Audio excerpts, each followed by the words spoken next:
Арбаңыздар урматтуу, менин каналымда көрүшөрүм. Сиздер менен Искендер Шашеев, саясаттануучу жана экономист. Ошо Таиланд менен Камбоджанын ортосундагы согуш бир башталды эле. Анан кайра бир 72 сааттык тынчтык, мындай убактылуу ок чыгарбоо келишими түзүлдү эле. Андан кийин эмне болуп жатат, ошо боюнча бир карайлы. Негизи ошо жайында башталган 25-жылы ошо Прайхвихер деген ыйык жерде, храм деп коет, хмерлердин храмында алар ошо талаш жерлерде талашышкан. Анан дагы көп нерселери ичинде мындай кандайдыр бир топтолуп кеткен. Көбүнчө ошол хмер цивилизациясынын ошо анын ким мураскери болот деген ошо суроо алдыга коюлган. Анан албетте ушул Прайхвихер Камбоджанын территориясында, бирок Таиланд ага анын тегерегиндеги жерлер картага түшкөн эмес, бул биздин жерлер деп эсептелинсин деп ушундай айтышкан болчу. Прайхвихер болсо Бириккен Улуттар уюмунун жана эл аралык соттун, ошол Бириккен Улуттар уюмунун алкагындагы чечим боюнча 1962-жылы толугу менен ошо Камбоджага өтөт деп айткан, бирок Таиланд ага такыр макул болбой жатат, каршы чыгып атат. Анан ошо кошумча жакынкы чек арада жакшы мындай тартылбаган, талаш тартыш жараткан Тамуан, Такрабби деген жана бир нече башка кхмер ыйык жерлерин, храмдарын талашып жатат Таиланд. Авиация колдонушту жайында, оор артиллерия колдонушту, атышууларды кылышты. Мөңкү күнү 3 айынын күндөрүнө каратак эсептесек, карасак ачык маалыматтык каражаттардан аякта ошо 54 киши өлдү, Камбоджа тарабынан набыт болду. 543 киши жаракат алды. Ал эми 640 миң киши элестеткиле ошо чек ара тарабынан качты. Таиландда болсо 107 киши набыт болду деп айтылат расмий түрдө. 457 ошо киши жаракат алды. Ал эми 403 миң киши чек арадан качты да, бери карай качкын болуп туруп. Ошол жалпы эгерде карасак, бул деген ошо миллионго жакын адам чек ара тараптардан качкынга айланды. Ошо менен бирге бир 150дөй киши расмий түрдө набыт болду.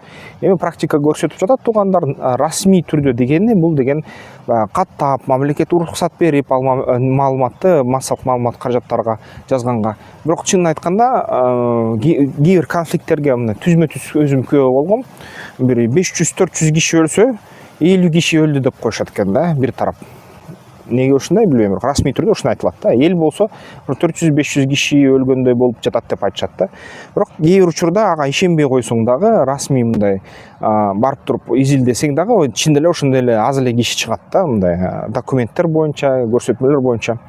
Эми ким билет да. Анан жалпы ошо 27 декабрда 2025-жылы АКШнын басымы менен ошо акыркы январдын 3 айынын астында, 26 айынын астында, жаңы жылдын астында ошо Трамп күчкө салып атып, Асиян өлкөлөр менен бирге Кытайда аралашып, Кореяларда аралашып, акырында ошо биз деген узак убакытка ушул ок атпоо, от ачырбоо, тынчтык келишимге келүү тууралуу ошо кагазга кол коебуз деп макул болушту Таиланд менен Камбоджа. Ошону менен бирге баары бир Камбоджа менен Таиланд чаташып атат да чек арада. Мисалы үчүн ошо акыркы күндөрү Таиланд Будданын статуясын Прайхвихерге коебуз деп басып алган да, Таиланд аны. Коебуз деп 22 ошо январда, же болбосо 3 айында 26-жылы ошо коюп баштаганда Камбоджадан андан расмий мына каршылык чыкты, протесттер чыкты, митинг сыяктуу манифестация кылды, расмий мамлекеттер кат алмашты, биз ага каршыбыз деп. Бирок Камбоджадагы өзү жөнү турбайт, ошол эле Прайхвихердин берки тарабында, чек аранын астында Таиланд аскери кирбеген. Ошо бүт жерлерде Сакаео деген да жерде ошо бункерлерди коюп атат, мындай чептерди казып атат, ушуну атайын ошол дрондор менен мына коштолгон пункттарды, ретрансляторлорду орнотуп атат деп айтып жатышат да, артиллерияны коюп атат. Ушундай чоң кайра кагылышка даярданып жатат да. Дагы ошондой эле Таиланд өзүнүн аскерлерин даярдап жатат, аябай массалык түрдө. Мындай эле саналуу күндөрдүн ичинде кайра ысыгынан кайталанып кетчүдөй болуп жатат да. Анан албетте эл аралык ушундай аскердик атташелер ар кайсы мамлекеттердики байкоочулар деп айтса болот.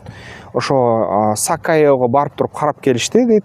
Анан айтып атышат, биз деген ушундай бир да ачык баягы тынчтык, убактылуу тынчтык боюнча, узак тынчтык боюнча келишимди бузууларды тапкан жокпуз дейт. Беренелери сакталып жатат дейт. АКШ, Кытай, Асиан өлкөлөрү ошо жардам берип атат дейт ушунун баарын кармаганга. Анан эл аралык же болбосо мамлекеттер аралык согушка айланып кетти элек дейт, бирок баары бир чек арада мындай атышуулар байкалып жатат да. Бизде да ушундай болгон, билесиңер, бир жаңылык келип калат, тияктан мындай минометтун огу түштү, бияктан мындай атышуу болду, бул чек арадан бир жерлерди атып салды деген ушундай сыяктуу нерселер болуп жатат. Бирок расмий түрдө дагы ушундай бири-бирине катуу сындар парламенттери, блогерлери жана башка ушундайлар айтып жатат. Албетте бул деген тынчтыкка эч бир мындай бекемдик кошпойт деп ойлойм. Ошон үчүн эгерде жакын арада ушундай ичине Таиландка барып эс алып келем же Камбоджага барып келем десеңиздер, барбагыла. Ысык өтө кооптуу. Ошон үчүн андан көрө баягы же чек арадан ары турган курорттук жайларга баргыла, же болбосо барбай эле койгон жакшы да ушундай. Туугандар, анткени ал нерсе бүтө элек жана чыңалуу өсүп атат. Чыңалуу өскөн аягынан кичине да Таиланд өзүн билемдик кылып атат. Бирок Таиланд шанстары чоң Камбоджага караганда. Камбоджа утулат эгерде катуу согуш болуп кетсе, мындай тим эле акырына чейин катуу болуп кетсе. Бирок Камбоджа көп жылдан бери өзүнүн аскердик тажрыйбасы бар, ошон үчүн алар деле мындай өзүн ал деп бекер бербейт да. Алар да көп кан төгүүлөрдү өткөрөт. Катуу каршы мындай мизин кайраганга аракеттер жасайт жана эки тарап тең аябай чоң жапа чегет да. Ошондой болуп жатат. Ошондуктан эгерде бизнесиңер да бар болсо, ошол Таиланд менен Камбоджа туристтик бизнес болобу же ошол жерден баягы ар кандай туристтик зоналарды байкагыла. Эгерде чек арага жакыныраак болуп калса, албетте ошол жерде кандайдыр хедж кылыш керек да, алдын алып коюш керек. Бизнести балким кичине башка райондорго көчүрүш керек же ошол Индонезия тарапты караш керек да. Ушундай туугандар, эмне деп ойлойсуздар? Комментарийлерди жазгыла. Дүйнө жүз тынч эмес, биздин мамлекет үчүн бул дагы сабак. Бекем туруш керек, ынтымактуу туруш керек. Кошуналар менен туура дипломатиялык мындай карым-катнашты болуш керек жана албетте баары бир экономиканы күчтөтүш керек, армияны күчтөтүш керек. Ошондон кайтпаш керек да. Сиздер менен Искендер Шашиев болду. Экономист, саясаттануучу кесипкөй, ошо дипломдорум бар. Ал боюнча көп жылдан бери ушул нерселерди изилдеп консультациялар жүргүзөм.